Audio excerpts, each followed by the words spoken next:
എല്ലാവർക്കും എൻ്റെ പുതിയൊരു വീഡിയോയിലേക്ക് സ്വാഗതം. കഴിഞ്ഞ ദിവസം ഞാൻ ലൈവിൽ വന്നപ്പം ഒരാൾ എന്നോട് ചോദിച്ചു, ചേച്ചിയുടെ കഥയെല്ലാം തീർന്നു പോയെന്ന്. അപ്പോൾ കഥയൊന്നും തീർന്നു പോയിട്ടില്ല. ഞാനുള്ളിടത്തോളം കഥകളും കാണും കേട്ടോ. കഥകളങ്ങനെ പെട്ടെന്നൊന്നും തീരുമൊന്നുമില്ല. പിന്നെ അപ്പോൾ ഇന്ന് ഞാൻ പറയാൻ പോകുന്നത് എന്താണെന്ന്, എൻ്റെ ഒരു ദിവസം രാവിലെ മുതൽ രാത്രി കിടക്കുന്നിടം വരെ എന്തൊക്കെയാണ് സംഭവിക്കുന്നതെന്നാകട്ടെ എന്ന് ഞാൻ പറയാൻ പോകുന്നത് കേട്ടോ. പിന്നെ ആണെങ്കിൽ എനിക്ക് വലിയ എക്സ്ട്രീം ലെവലിൽ സംസാരിക്കാമെന്ന് പറയില്ല കേട്ടോ. നിങ്ങളുടെ വീടിൻ്റെ അടുത്തുള്ള ഒരു ചേച്ചി അല്ലെങ്കിൽ എന്നെക്കാൾ മുതിർന്നവരെന്നെ കാണുവാണെങ്കിൽ നിങ്ങളുടെ അടുത്തുള്ള ഒരു കൊച്ച് അവരുടെ കാര്യങ്ങളൊക്കെ ഇങ്ങനെ പറയുന്നത് എന്ന് മാത്രം കരുതിയാൽ മതി കേട്ടോ. കാരണം എന്താണെന്ന് വെച്ചാൽ ഞാൻ 10-25 വർഷമായി കേരളം വിട്ടിട്ട്. എനിക്ക് പണ്ടൊക്കെ നന്നായിട്ട് സംസാരിക്കാൻ അറിയായിരുന്നു. പക്ഷെങ്കിൽ ഇപ്പോൾ കടിച്ചാൽ പൊട്ടാത്ത വാക്കുകളൊന്നും എൻ്റെ വായിൽ വരികയില്ല. എപ്പോഴും ഇങ്ങനെ ഹിന്ദി പറഞ്ഞ് ഇവിടെ ആയാലും വീട്ടിലായാലും അങ്ങനെ മലയാളം പറയാൻ ആരും ഇല്ലല്ലോ. പിന്നെ നാട്ടിൽ നിന്ന് വല്ലപ്പോഴൊക്കെ അമ്മയുടെ ഫോണൊക്കെ വരുമ്പോഴാണ് ഞാൻ മലയാളം സത്യത്തിൽ സംസാരിക്കുന്നത്. മലയാളം എല്ലാം കാണാറുണ്ട്, എങ്കിൽ പോലും നമ്മൾ സംസാരിക്കുമ്പോഴല്ലേ അതിൻ്റെ ഒരു നല്ലൊരു ഫ്ലുവൻ്റ്ലി ആയിട്ട് നമുക്ക് സംസാരിക്കാൻ പറ്റുള്ളൂ. അത് എൻ്റെ എല്ലാ വീഡിയോകളിലും എനിക്ക് തന്നെ മനസ്സിലാകാറുണ്ട്. ഞാൻ ഈ ഞരങ്ങി മൂടി സംസാരിക്കുന്നത് എന്താണെന്ന് വെച്ചാൽ ചിലപ്പോൾ എനിക്ക് പെട്ടെന്ന് ആ വാക്കുകൾ മൈൻഡിലോട്ട് വരികയില്ല. അങ്ങനെയാണ് ഈ ഞരങ്ങുന്നത് ഞാൻ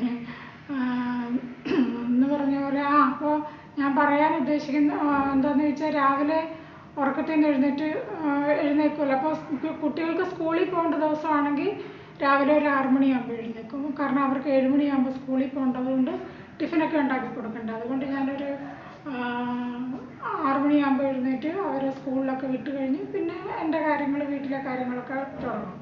സ്കൂളില്ലാത്ത ദിവസങ്ങളിൽ കുറച്ച് ലേറ്റായിട്ട് എഴുന്നേറ്റാൽ മതിയല്ലോ. ഉറക്കത്തിൽ എഴുന്നേറ്റ് ആദ്യം അടുക്കളയിലേക്ക് വരും കേട്ടോ. അടുക്കളയിൽ വന്ന് എൻ്റെ തൈറോയിഡിൻ്റെ ഗുളിക അടുക്കളയിൽ അയച്ചിരിക്കുന്നു. അപ്പോൾ തൈറോയിഡിൻ്റെ ഒരു ഗുളിക കഴിച്ചിട്ട് ഇവിടെ അടുക്കളയിൽ ഒരു കസേര ഇട്ടിട്ടുണ്ട്. അതിലിങ്ങനെ ഇരുന്ന് പിന്നെ മൊബൈലിൽ അങ്ങോട്ട് ഓപ്പണാക്കിയിട്ട് നോക്കും രാത്രിയിൽ എന്തൊക്കെ സംഭവിച്ചു, ലോകത്തും നമ്മുടെ കേരളത്തിലും ഇന്ത്യയിലും എന്തൊക്കെ സംഭവിച്ചെന്ന് എല്ലാ ലാംഗ്വേജിലും പോയി എല്ലാ വീഡിയോകളും പോയി തപ്പിക്കണ്ട് എല്ലാം അരമണിക്കൂറിൽ അങ്ങ് കാണും കേട്ടോ. കണ്ടു കഴിഞ്ഞാൽ പിന്നെ ചായയൊക്കെ കുടിച്ച് കഴിഞ്ഞിട്ട് പിന്നെ അങ്ങ് കുളിക്കാനും നനയ്ക്കാനും പോയി അതെല്ലാം കഴിഞ്ഞ് വന്ന് പിന്നെ അടുക്കളയിൽ പ്രവേശിക്കും. അടുക്കളയിൽ വന്നു കഴിഞ്ഞാൽ പിന്നെ അടുക്കളയുടെ ഒരു ഞാൻ എന്നും മൊബൈൽ വെക്കുന്ന ഒരു സ്ഥലമുണ്ട്. ആ സ്ഥലത്ത് മൊബൈൽ അങ്ങ് ഫിറ്റ് ചെയ്ത് കഴിഞ്ഞിട്ട് പിന്നെ ഞാൻ കേൾക്കുന്ന ആൾക്കാരൊക്കെയാണെന്ന് ഞാൻ പറയാം കേട്ടോ. നമ്മുടെ മറുനാടൻ മലയാളിയിലെ ഷാജൻ സ്കറിയ, TG മോഹൻദാസ് സാർ, പിന്നെ S ജയശങ്കർ, പിന്നെ അവിടെ നിന്ന് ഇങ്ങോട്ട് വന്നു കഴിഞ്ഞാൽ പിന്നെ വീഡിയോയിൽ ആരിഫ് ഹുസൈൻ, ഇവരുടെ എല്ലാം വീഡിയോകൾ, പിന്നെ രവിചന്ദ്രൻ C, ഇവരുടെ എല്ലാ വീഡിയോകളും കാണും കേട്ടോ. ഒരെണ്ണം പോലും ഞാൻ മിസ് ചെയ്യാതെ മൊത്തം വീഡിയോകൾ കാണാറുണ്ട്. ഇത് കാണുന്നുണ്ടല്ലോ, നമുക്ക് കേട്ടാൽ പോരാ. അതുകൊണ്ട് ഇപ്പോൾ അടുക്കളയുടെ ഒരു സൈഡിൽ ഫിറ്റ് ചെയ്തിട്ട് ഇത് കേട്ടോണ്ടാ എൻ്റെ പാചകമല്ല കേട്ടോ. പിന്നെ അവിടെ നിന്ന് ഇങ്ങോട്ട് വന്നു കഴിഞ്ഞാൽ അനിൽ കൊടുത്തോട്ടം, സെബാസ്റ്റ്യൻ പുന്നക്കലെ, പിന്നെ പാണക്കാട് ഷിഹാബുൽ തങ്ങളെ, പിന്നെ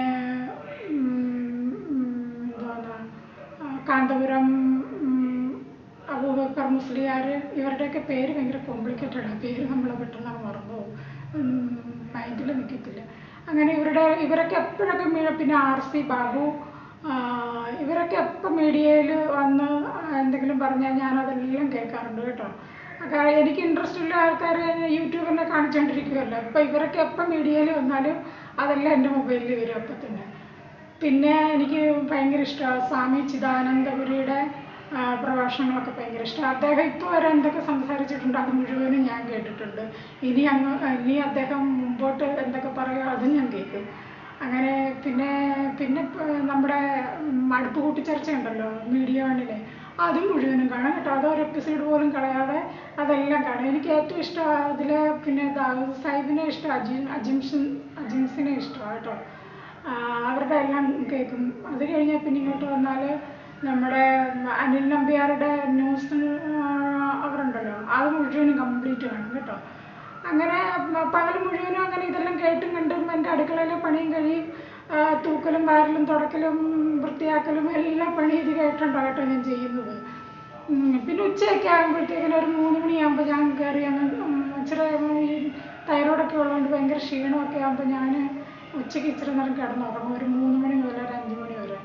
അപ്പോൾ അതിൽ കിടന്നുകൊണ്ട് കുറേ വിഷ്വലായിട്ട് എന്തെങ്കിലുമൊക്കെ കാണണമെന്നുണ്ടെങ്കിൽ അതെല്ലാം കാണും കേട്ടോ. ഇങ്ങനെ എന്തെങ്കിലുമൊക്കെ ഓരോ കാര്യങ്ങളൊക്കെ കാണുമല്ലോ ടി വിയിലൊക്കെ കാണും, അതൊക്കെ കണ്ട് അങ്ങ് ഉറങ്ങി 5 മണിയാകുമ്പോൾ എഴുന്നേറ്റ് പിന്നെ ചായ കുടിയും കാര്യങ്ങളൊക്കെ കഴിഞ്ഞ് പിന്നെ മൊബൈൽ ഇതേപോലെ ഒരു 8 മണിയാകുമ്പോൾ ഞാൻ അത്താഴം വെക്കാനായിട്ട് അടുക്കളയിൽ കയറും. ഞങ്ങളുടെ വീട്ടിലെല്ലാവരും വളരെ ലേറ്റായിട്ടാണ് കഴിക്കുന്നത് കേട്ടോ. ആരും അങ്ങനെ നേരത്തെ ഒന്നും അത്താഴം കഴിക്കാറില്ല. എൻ്റെ കെട്ടിയവൻ്റെ ഒരു ദിവസം തുടങ്ങുന്നതെന്ന് പറഞ്ഞാൽ വൈകുന്നേരം 4 മണിയാകുമ്പോഴാണ്. ആള് രാവിലെ ഉറക്കത്തിൽ നിന്ന് എഴുന്നേറ്റ് കുളിയും നനയും പൂജയൊക്കെ കഴിഞ്ഞ് ബ്രേക്ക്ഫാസ്റ്റൊക്കെ കഴിഞ്ഞ് ഒരൊറ്റ മൊബൈലിനകത്ത് കുമ്പിട്ട് ഇങ്ങനെ ഇരിക്കും. മൊബൈൽ കണ്ടൊക്കെ കഴിയുമ്പോൾ ആൾക്ക് ഉറങ്ങണമെന്ന് തോന്നും, പിന്നെ കിടന്നങ്ങ് ഉറങ്ങും. ഉറങ്ങിക്കഴിഞ്ഞ് പിന്നെ വൈകുന്നേരം 4 മണിയാകുമ്പോഴേ ആൾ പിന്നെ വീടിന് പുറത്തോട്ട് പോവുള്ളൂ. വീടിന് പുറത്ത് പോയി കഴിഞ്ഞാൽ വരുന്ന രാത്രി 10, 10:30, 11 മണിയൊക്കെ ആകും. അതാ പുള്ളിയുടെ ഷെഡ്യൂൾ ഒരു ദിവസത്തെ. അപ്പോൾ അങ്ങനെ പിന്നെ വൈകുന്നേരം 8 മണിയാകുമ്പോൾ അടുക്കളയിൽ കയറുമ്പോൾ പിന്നെ മൊബൈൽ ഓണാക്കി വെക്കും. മറ്റേ അനിൽ നമ്പ്യാരുടെ ന്യൂസ് എല്ലാം കാണും. അത് കഴിഞ്ഞ് പിന്നെ ഇവിടെ ഏഷ്യാനെറ്റിൽ വരും. ഏഷ്യാനെറ്റിൽ വന്ന് ന്യൂസ് അവർ ഉണ്ടല്ലോ, അത് മുഴുവനും കംപ്ലീറ്റ് അങ്ങ് കേൾക്കും കേട്ടോ. അത് കേട്ട് കഴിഞ്ഞിട്ട് പിന്നെ ഇവിടെ തിരിച്ചിവിടെ വരും, നോർത്ത് ഇന്ത്യ വരും. 9 മണിയാകുമ്പം ആജ് കി ബാത് രജത് ശർമ്മ കെ സാത്ത് എന്ന് പറയുന്ന ഒരു പ്രോഗ്രാമുണ്ട്. പ്രോഗ്രാമല്ല, ന്യൂസ് അവറാണ് കേട്ടോ. അതും അതിനകത്ത് രജത് ശർമ്മ എന്തൊക്കെ പറഞ്ഞു എല്ലാം മൊത്തം കേൾക്കും. ഇന്ത്യയിൽ നടന്ന കാര്യവും പുറത്ത് നടന്ന കാര്യവും എല്ലാം അതിൽ കാണുമല്ലോ. അത് മുഴുവനും കംപ്ലീറ്റ് ആയിട്ട് കേൾക്കുമ്പോഴത്തേക്കിന് 10 മണിയാകും. 10 മണിയായി കഴിയുമ്പം പിന്നെ അത്താഴവും അങ്ങനെ കാര്യങ്ങളൊക്കെ ആകുമല്ലോ. പിന്നെ അത് കഴിഞ്ഞ് പിന്നെ ഞങ്ങളിവിടെ എന്ന് പറഞ്ഞാൽ അങ്ങനെ അധികം പുറത്തുനിന്ന് ഭക്ഷണം കഴിക്കലോ അല്ലെങ്കിൽ ഞങ്ങളെ പുറത്ത് കൊണ്ടുപോയി ആഹാരം അങ്ങനെയുള്ള സമ്പ്രദായങ്ങളൊന്നുമില്ല കേട്ടോ. എല്ലാം വീട്ടിൽ ഉണ്ടാക്കി കഴിക്കുക. പിന്നെ വല്ലപ്പോഴും കാണാം അടുത്തുള്ള സിറ്റിയിലോട്ട് പോകുമ്പോഴും കാണാം വല്ല പാനിപ്പൂരി കഴിക്കലോ അല്ലെങ്കിൽ ഒരു സമോസ കഴിക്കലോ അങ്ങനെയൊക്കെ ഉള്ളൂ കേട്ടോ. അല്ലാതെ വലിയ ഹോട്ടലുകളിൽ പോവുക അങ്ങനെയുള്ള ശീലങ്ങളൊന്നും ഞങ്ങൾക്കില്ല. പിന്നെ എന്ന് പറഞ്ഞാൽ ഇവിടെ ബ്രാഹ്മണ ഭോജനം എന്ന് പറയുന്ന ഒരു പരിപാടിയുണ്ട് കേട്ടോ. അത് ആഴ്ചയിൽ ഒരു 2-3 പ്രാവശ്യം കാണും. ഏതെങ്കിലും വീടുകളിലൊക്കെ ഈ ബ്രാഹ്മണ ഭോജനം കാണും കേട്ടോ. അപ്പോൾ ബ്രാഹ്മണ ഭോജനത്തിന് പുരുഷന്മാരെ വിളിക്കുള്ളൂ, സ്ത്രീകളെ വിളിക്കാറില്ല. അപ്പോൾ ആൾ കഴിച്ചിട്ട് ഞങ്ങൾക്ക് അപ്പോൾ അവർ വീട്ടിലുള്ള സ്ത്രീകൾക്കും കുട്ടികൾക്കും പാഴ്സലായിട്ട് ആഹാരം കൊടുത്തു വിടും. അങ്ങനെ പിന്നെ ചില ദിവസങ്ങളിലൊക്കെ അത്താഴമൊന്നും വെക്കണ്ടല്ലോ എന്ന് ഓർക്കും. ബ്രാഹ്മണ ഭോജനമുള്ള ദിവസം എനിക്ക് അത്താഴം വെക്കണ്ടല്ലോ, അപ്പോൾ എനിക്ക് ഭയങ്കര സന്തോഷമാകും കേട്ടോ. അപ്പോൾ വീട്ടിലിരിക്കുന്ന സ്ത്രീകൾക്കും കുട്ടികൾക്കും കഴിക്കാനുള്ളത് അവർ കൊടുത്തു വിടും. അങ്ങനെ അതുകൊണ്ട് എനിക്ക് ചിലപ്പോഴൊക്കെ അടുക്കളയിൽ ഡിന്നർ ഉണ്ടാക്കേണ്ടതായിട്ട് വരികയില്ല. അപ്പോൾ എനിക്ക് ഭയങ്കര സന്തോഷമാണ് കേട്ടോ. പിന്നെ അത് കഴിഞ്ഞാൽ പിന്നെ ഞാൻ കാണാറുള്ളത് മോദിജി യോഗിജി, ഇവർ രണ്ടുപേരും എപ്പോൾ മീഡിയയിൽ വന്ന് എന്ത് പറഞ്ഞാലും മൊത്തം കംപ്ലീറ്റ് ആയിട്ട് ഞാൻ കേട്ടിട്ടേ ഇരിക്കുള്ളൂ കേട്ടോ. പിന്നെ നോർത്ത് ഇന്ത്യയിൽ പിന്നെ പിണറായി വിജയൻ എന്ത് പറഞ്ഞാലും അതെല്ലാം കേൾക്കും. ഒന്നുപോലും എനിക്ക് കാണാനും കേൾക്കാനും ഇഷ്ടമുള്ളതല്ലേ യൂട്യൂബ് എന്നെ കാണിക്കുള്ളൂ. അപ്പോൾ എനിക്ക് ഇൻട്രസ്റ്റ് ഉള്ള കാര്യങ്ങളൊക്കെയാണ് ഇതൊക്കെ.